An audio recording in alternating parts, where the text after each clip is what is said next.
సునాదస్వరము August 30. యెహోవా నా కాపరి, నాకు లేమి కలగదు. కీర్తనలు 23 మొదటి వచనం. యెహోవా మనకు కాపరిగా ఉన్నప్పుడు ఎటువంటి లేమి కొరత మనకు కలగదు. అదే ప్రభు ఈ రోజున వాగ్దానం చేస్తున్నాడు. దేవుడు కాపరిగా ఉన్నప్పుడు మనకు అన్ని సమృద్ధిగా ఇస్తాడు. మరి దావీదు ఒక గొర్రెల కాపరిగా ఉన్నాడు. మరి గొర్రెల కాపరి తన గొర్రెల కొరకు ఏమేమి చేస్తాడో అనుభవంలో ఆయన తెలుసుకున్నాడు. అందుకే ఈ విధంగా రాస్తున్నాడు, యెహోవా నా కాపరి, నాకు లేమి కలగదు అని. ఒక మంచి కాపరి తన గొర్రెలను పచ్చిగల చోట్లో పరుండ చేస్తాడు. శాంతికరమైన జలముల యొద్ద నడిపిస్తాడు.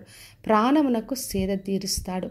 మరి గొర్రెలకు ఎక్కడైతే మంచి పచ్చిక మేత ఉంటుందో అక్కడే నడిపిస్తాడు. మరి ముందుగా నడుస్తూ నీతి మార్గంలో నడిపిస్తాడు. మరి గాఢాంధకారపు లోయలు వచ్చినా, శ్రమలున్నా, ఎటువంటి పరిస్థితి అయినా భయపడకుండా ఆయన తోడుగా ఉండి తన దుడ్డుకరతో దండంతో ఆదరిస్తాడు. మరి శత్రువుల ముందు భోజనాన్ని సిద్ధపరుస్తాడని ప్రభు గురించి చెప్తున్నాడు. నూనెతో నా తల అంటి ఉన్నాడు, నా గిన్నె నిండి పొర్లుచుందని దేవుని పట్ల తన విశ్వాసాన్ని ప్రకటిస్తున్నాడు. అందుకే యెహోవా కాపరిగా ఉన్నప్పుడు నేను బ్రతుకు దినములన్నీ కూడా కృపాక్షేమములు నా వెంట వస్తాయి. చిరకాలం యెహోవా మందిరంలో నేను నివాసం చేస్తానని ప్రకటిస్తున్నాడు.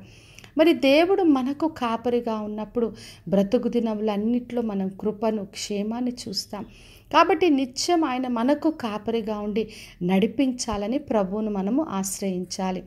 మరి యోహాను సువార్త 10వ అధ్యాయంలో యేసుక్రీస్తు మంచి గొర్రెల కాపరిగా ఉన్నాడు. ఆయన గొర్రెల కొరకు ప్రాణం పెట్టాడు. ఆయన సమృద్ధి జీవం ఇవ్వడానికి కొరకే వచ్చాడు. అందుకే గొర్రెలన్నీ కూడా ఆయన స్వరం విని ఆయనను వెంబడించినప్పుడు మరి మంచి మేతగల స్థలంలో నడిపిస్తూ సమృద్ధి జీవంలోకి నడిపిస్తాడు.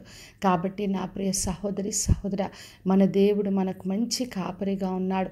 ఆయన మనకు కాపరిగా ఉన్నప్పుడు ఎటువంటి లేమి, కొరత, కరువు మనకు కలగదు. నిత్యమైన పచ్చిగల చోట్లోనే నడిపించి అనుక్షణం మనల్ని చూసుకుంటూ ఎటువంటి ఇబ్బంది రాకుండా మనల్ని సంరక్షించి కాపాడే దేవుడు. కాబట్టి విశ్వాసంతో ఆయనను ఆశ్రయించి బ్రతుకు దినములన్నీ కూడా ఆయన మందిరంలో నివసించి ఆయన కృపాక్షేమములతో సమృద్ధి జీవంలోకి నడుద్దాం. ప్రార్థన చేసుకుందాం. పరలోకమందున్న మా తండ్రి, మా దేవ, ఇచ్చిన వాగ్దానం కొరకే వందనాలు. ప్రతి ఒక్కరిని దీవించి ఆశీర్వదించండి ప్రభువా.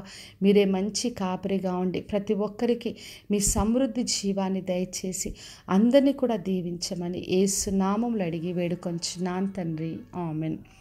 ఈ శుభవచనము వినిచున్న ప్రతి ఒక్కరి జీవితంలో నెరవేర్చబడును గాక. నేను మీ ప్రియ సహోదరి మంజులాచరణ్.